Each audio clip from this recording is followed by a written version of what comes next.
হক মাওলা, অরুণ বাবাকে দান করো, সবার মনস্কামনা পূর্ণ হবে। বাবা 20 বছর হয়ে গেছে, আমার বাচ্চা হয় না, কি করব বলেন তো? হক মাওলা, অরুণ বাবা থাকতে কোনো চিন্তা নাই। এবার বল, তোর জামাই কি করে? বাবা আমার তো বিয়েই হয় নাই, জামাই পাবো কোথায়?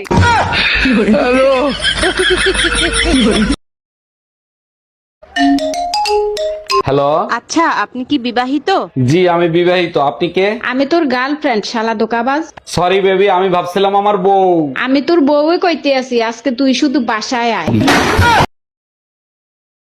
আরে মিম, শুনলাম তোর বয়ফ্রেন্ড নাকি অ্যাক্সিডেন্ট করছে, তা এখন কি অবস্থা? আর বলিস না, আজ 3 দিন ধরে বিছানায় পড়ে আছে, দাঁড়াচ্ছে না। বলিস কি, এ তো সর্বনাশের মাথায় বাড়ি। তা নালা দিয়ে দেখছিলি? ওরে কুত্তা, আমার বয়ফ্রেন্ড দাঁড়াচ্ছে না।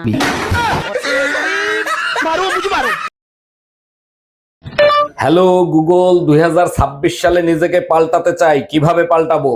এটা খুব ভালো উদ্যোগ, চেষ্টা করে দেখেন, মনে হয় না সফল হতে পারবেন। আপনি সহযোগিতা করলে অবশ্যই নিজেকে পাল্টাতে পারবো। আরে কালা পাঠা, তুই নিজের গায়ের রং পাল্টাবি কি করে? হ্যালো গুগল, 2026 সালে নিজেকে পাল্টাতে চাই, কিভাবে পাল্টাবো? এটা খুব ভালো উদ্যোগ, চেষ্টা করে দেখেন, মনে হয় না সফল হতে পারবেন। আপনি সহযোগিতা করলে অবশ্যই নিজেকে পাল্টাতে পারবো।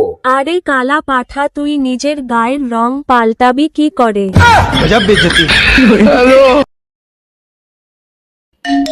এত রাতে ভাবি ফোন দিছে। হ্যালো। অরুণ ভাই, ট্যাঙ্কিতে পানি নাই, পানিটা একটু সাইডে দেন না। এই শীতে এত রাতে পানি দিয়ে কি করবেন? আপনি জানেন না শীতের রাতে সবাই ওভারটাইম করে, পানি ছাড়েন। তুমি কি আমার মনের মধ্যে থাকবে? না, আমার নিজের বাসা আছে। আচ্ছা, তোমার আর আমার মাঝে আক্কেল বেশি কার? এটা কোনো প্রশ্ন হলো? অবশ্যই তোমার বেশি। যাক, অবশেষে স্বীকার করলা তাহলে। শিকার না পাওয়ার কি আছে? আক্কেল থাকলে কি আর তোমারে বিয়ে করতাম? জানো তো, পুতা দিয়ে আক্কেল ঠিক করা যায়।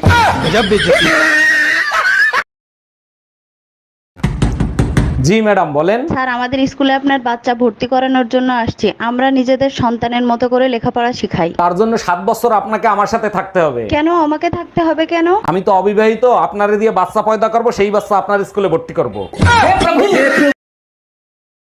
তুমি না বলছিলা মদ খাবা না, কাল রাতে আবার মদ খেয়ে আসছিলা কেন? বিশ্বাস করো, আমি রাতে মদ খেয়ে আসি নাই। তাহলে কাল রাতে টিভি দেখে একা একা হাসতেছিলা কেন? টিভি দেখে পুরো দুনিয়া হাসে, আমি হাসছি তাতে কি হয়েছে? টিভি বন্ধ ছিল।